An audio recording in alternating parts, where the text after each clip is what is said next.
یہ سہیل بخاری کی قبر پہ ہم آئے ہیں جو آج سے ہزاروں سال پہلے یہاں دفن ہو گیا. اس کے بارے میں دارا شکوہ نے لکھا تھا کہ کسی گورے کے دور میں ٹکٹکی بندی تو یہاں ان کی سزا تھی. تو یہ قرآن پڑھ رہا تھا اور چکی خود چل رہی تھی. ہم جوتے پہن کے آ گئے. لیکن یہ قبر 1500-1600 میں بنی. یہ سب پیچھے لکھا ہے تاریخ وفات مطلب 1600 میں. سہیل یہ پٹنہ سے تعلق ہے، حیدرآباد دکن سے.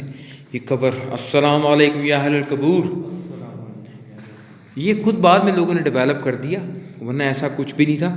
یہ سہیل بخاری کی قبر کے بارے میں دیا اب انہوں نے سب کچھ کیا. یہ غازی لکھا گیا یہ سارا.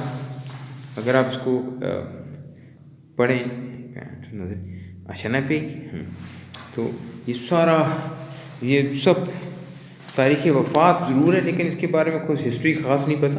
لیکن یہ ہے کہ گوروں نے اس کو بند کر دیا تھا، اور اس کو بند کرنے کے بعد یہ قبر بعد میں پاکستان کے لوگوں نے اس کو آزاد ہوا پاکستان جب تو اس ٹائم یہ بنایا. ورنہ اس سے پہلے جو رستہ تھا وہ یہاں تھا، یہ رستہ اوپر جاتا تھا. یہ بند وہ ادھر سے اوپر چلے ادھر آئے، یہاں سے رستہ جاتا تھا. اگر آپ دیکھیں تو یہ یہاں سے ایک رستہ اوپر جاتا تھا. وہ بند ہے، تالا لگا ہے، تالا لایا، تالا لاتے ہیں یہ سارے راستے بند ہیں.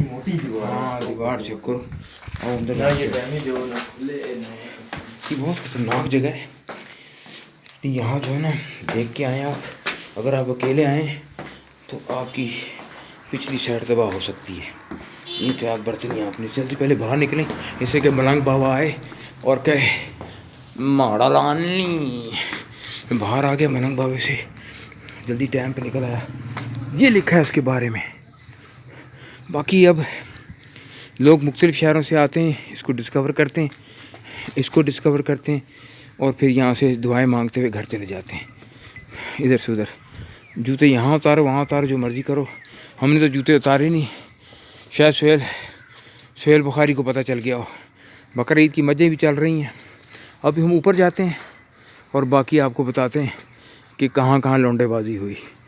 وہاں لونڈے بازی کیمرے بھی لگے ہیں اوپر لونڈے بازی چیک کرنے کے لیے کون کون لونڈے بازی کرتا ہے.